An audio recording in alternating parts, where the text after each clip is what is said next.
नमस्कार, welcome back mind warriors. जी हाँ, मैं आप लोगों को अब माइंड वॉरियर ही कहूँगा। क्यों कहूँगा? क्योंकि दोस्तों आपने काम ही ऐसा करके दिखाया है। आपने अब तक क्लैरिटी, कॉन्फिडेंस और रेजिलियंस जैसे इंटरनल पिलर्स पर काम किया है, जो हर एक के बस की बात नहीं है। लेकिन आज हम बात करेंगे उस ढाल की जो आपके माइंड को न सिर्फ सुरक्षित रखती है बल्कि उसे और भी तेज बनाती है। Mental boundaries. किसी ने कहा है, you can't control everything you hear or see, but you can control what enters and stays in your mind. दोस्तों, क्या आपको कभी ऐसा लगा कि किसी और की नेगेटिविटी ने आपका दिन खराब कर दिया? एक छोटी सी बात आपके मन में इतनी गहराई तक घुस गई कि आप दिन भर परेशान रहे, या फिर किसी की राय ने, किसी के ओपिनियन ने आपके आत्मविश्वास को हिला दिया? अगर हाँ, तो समझिए कि आपकी मेंटल बाउंड्रीज अभी पूरी तरह से मजबूत नहीं हैं। इन्हें आज हम मजबूत करेंगे। तैयार है ना? आज हम जानेंगे मेंटल बाउंड्रीज क्या होती हैं और क्यों ज़रूरी हैं, कैसे नेगेटिव एनर्जी, लोगों की राय, लोगों की ओपिनियन और टॉक्सिक थॉट से खुद को हम बचा सकते हैं, और 5 प्रैक्टिकल बाउंड्रीज जो आपके माइंड को शांत, क्लियर और पावरफुल बनाएंगी। दोस्तों, आगे बढ़ने से पहले मैं आपका माइंड कोच कैप्टन सुंदर चंद ठाकुर एक बार फिर माइंड फिट चैनल में आप लोगों का दिल से स्वागत करता हूं, और आपसे एक निवेदन करता हूं कि कृपया हमारा दूसरा चैनल, जो हमारा बेबी चैनल है माइंड फिट ग्रोथ, उसे भी जरूर सब्सक्राइब कर लें, क्योंकि वहाँ भी हम 60 डेज का ही एक कोर्स चला रहे हैं NLP पर, न्यूरो लिंग्विस्टिक प्रोग्रामिंग पर, जो आपके लिए उतना ही महत्वपूर्ण है जितना कि ये वाला कोर्स। दोनों कोर्स करने के बाद आप बहुत तेज़ी से अपने बेस्ट वर्जन की तरफ बढ़ने लगेंगे, राइट? तो चलिए आज के टॉपिक पर आते हैं। What are mental boundaries? Mental boundaries यानी आपकी सोच की सीमाएं, जहां तक आप दूसरों को आने देते हैं। ये बाउंड्रीज तय करती हैं कि कौन सी सोच मेरे भीतर जाए, कौन सी बात मेरे मन में असर डाले, और किन बातों को मैं वहीं पर रोक दूं, बाउंड्री पर। इमोशनल इंटेलिजेंस का एक बड़ा हिस्सा है ये जानना कि हर चीज़ सोचने लायक नहीं होती और हर इंसान के शब्द मेरे भीतर जगह नहीं पा सकते। तो चलिए हम जानते हैं द साइंस बिहाइंड बाउंड्रीज। दोस्तों, मेंटल क्लटर से कॉग्निटिव लोड बढ़ता है, जिससे डिसीजन फटीग, इरिटेबिलिटी और एंजाइटी होती है। इमोशनल कंटेजियन थ्योरी कहती है कि दूसरे लोगों की भावनाएं हमारे ब्रेन सर्किट्स को मिरर करने लगती है, जिससे हम बिना कारण ही तनाव, डर या गिल्ट महसूस करते हैं। रिसर्च कहती है कि जिन लोगों की मेंटल बाउंड्रीज मजबूत होती है दोस्तों, उनका इमोशनल रेगुलेशन और फोकस ज़्यादा स्थिर होता है। अब आप पूछेंगे कि कैसे मजबूत बनाएं मेंटल बाउंड्रीज को, तो सुनिए, ज़रा ध्यान से सुनिए, right? 5 strong mental boundaries you must build. पहली, not every thought deserves your attention. दोस्तों, हर दिन हमारे दिमाग में 60,000 से ज़्यादा विचार आते हैं, और उनमें से बहुत सारे सिर्फ बैकग्राउंड नॉइज़ के रूप में आते हैं, लेकिन हम उन्हें सच मान लेते हैं। रेजिलिएंट माइंड का पहला नियम है क्या? हर थॉट पर रिएक्शन जरूरी नहीं है।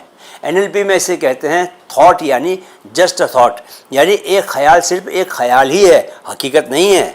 जैसे आपने एक दोस्त को कॉल किया और उसने फ़ोन नहीं उठाया, आपके मन में तुरंत सोच आ सकती है, क्या थॉट आ सकता है? शायद वो मुझसे नाराज़ है या मुझे इग्नोर कर रहा है, और आप परेशान हो सकते हैं। आप ऐसा सोच सोच कर अपना BP बढ़ा सकते हैं, लेकिन यही थॉट अगर आप ऑब्जर्वर की तरह देखें तो आप इसे जाने दे सकते हैं। हार्वर्ड माइंडफुलनेस रिसर्च कहती है कि थॉट अवेयरनेस प्रैक्टिस से इमोशनल रिएक्टिविटी 43% तक घटती है। किसी ने कहा है, आपके दिमाग में जो आता है वो आपका नहीं होता जब तक आप उसे सच मानना शुरू न करें। मेडिटेशन स्टडीज ने साबित किया है कि अवेयरनेस के साथ ऑब्जर्व करने से थॉट का ग्रिप कम हो जाता है, खुल जाता है, यानी आपके दिमाग में जो भी आता है वो आपका नहीं होता जब तक आप खुद ही उसे पकड़ न लें, राइट? दूसरी boundary, peoples opinions are not your reality.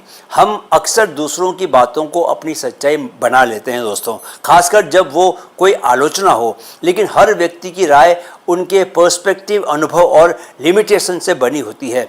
हर राय आपके ग्रोथ को डिफाइन नहीं कर सकती। इमोशनल मैच्योरिटी का लक्षण है खुद को वैलिडेट करना, न कि अप्रूवल ढूंढना। जैसे अगर कोई कहे तुम में दम नहीं है, तो वह उसकी सोच है, न कि आपका सच, right. CBT, cognitive behavioural therapy की स्टडीज कहती है कि जो लोग एक्सटर्नल वैलिडेशन पर कम डिपेंड करते हैं, उनकी इमोशनल स्टेबिलिटी और प्रोडक्टिविटी ज़्यादा होती है। किसी ने दोस्तों ठीक ही कहा है, people see you through the lens of their own wounds, not your truth, right. Cognitive behavioural therapy बताती है कि इंटरनलाइजिंग अदर्स ओपिनियंस अपनी ही सेल्फ इमेज को डिस्टॉर्ट करता है। याद रखो दोस्तों, your worth is not decided by someone else's vocabulary, right. तीसरी boundary, limit access to your emotional space. हर किसी को आपके डीपेस्ट इमोशंस, फियर्स या ड्रीम्स तक एक्सेस नहीं मिलनी चाहिए, राइट। ओवर शेयरिंग एक इनविजिबल इमोशनल ड्रेन बन जाती है दोस्तों। बाउंड्रीज का मतलब है अपनी वल्नरेबिलिटी को प्रोटेक्ट करना। किसी के साथ इमोशनली ओपन होना अच्छी बात है ना, लेकिन डिसर्नमेंट जरूरी है। जैसे कई बार हम ऐसे लोगों से अपने दिल की बात कह देते हैं जो एम्पैथी नहीं समझते, और फिर गिल्ट या रिग्रेट में हम डूब जाते हैं। Journal of personality and social psychology में बताया गया है कि बाउंड्रीज रखने वाले लोग ज़्यादा कॉन्फिडेंट और इमोशनली बैलेंस्ड रहते हैं। याद रखिए दोस्तों कि आपके जज्बातों तक पहुंच एक प्रिविलेज है, हर किसी का अधिकार नहीं है, राइट। इमोशनल बाउंड्रीज रखने वाले लोग ज़्यादा एसर्टिव, कॉन्फिडेंट और स्टेबल पाए गए हैं। किसी ने सही कहा है, guard your emotional gates like you guard your home, right. चौथी boundary, protect your mental environment. आप क्या देख रहे हैं, क्या सुन रहे हैं और किससे घिरे हुए हैं, ये सब आपके अंदर के एनवायरनमेंट को शेप करता है। सोशल मीडिया, न्यूज़ और गॉसिप आपके सबकॉन्शियस को लगातार इन्फ्लुएंस करता है। इसलिए अपनी मेंटल डाइट को क्यूरेटेड बनाइए। वैसा ही कंटेंट देखिए जो आपको एम्पावर करे। जैसे एक व्यक्ति रोज सुबह उठते ही हिंसक और नकारात्मक समाचार पढ़ता है, नेगेटिव न्यूज़ पढ़ता है, उसका सबकॉन्शियस धीरे धीरे डर और असहायता से भर जाता है। मैं अखबार का दोस्तों संपादक होते हुए भी सुबह 10 बजे से पहले अखबार नहीं उठाता। न्यूरो साइंटिफिक रिसर्च कहती है कि repeated exposure to negativity activates chronic stress response, जिससे कॉर्टिसोल्स लेवल बढ़ते हैं और फोकस घटता है। याद रखो, your mind is a garden, what you feed it grows. Digital fasting से डोपामिन स्पाइक्स और डिस्ट्रैक्शन कम होते हैं, जिससे फोकस और इमोशनल हेल्थ और बेहतर होती है। कभी मत भूलो दोस्तों कि you become what you allow into your consciousness, right. पांचवी बाउंड्री, से नो विदाउट गिल्ट। ना कहना बाउंड्रीज का सबसे महत्वपूर्ण बट मोस्ट अंडर यूज्ड तरीका है।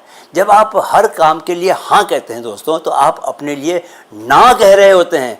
ना कहना एसर्टिवनेस है, सेल्फिशनेस नहीं है। जैसे जब कोई आपको ज़रूरत से ज़्यादा काम सौंपता है और आप उसे गिल्ट के कारण स्वीकार कर लेते हैं, तो आपकी एनर्जी को ड्रेन करता है वो।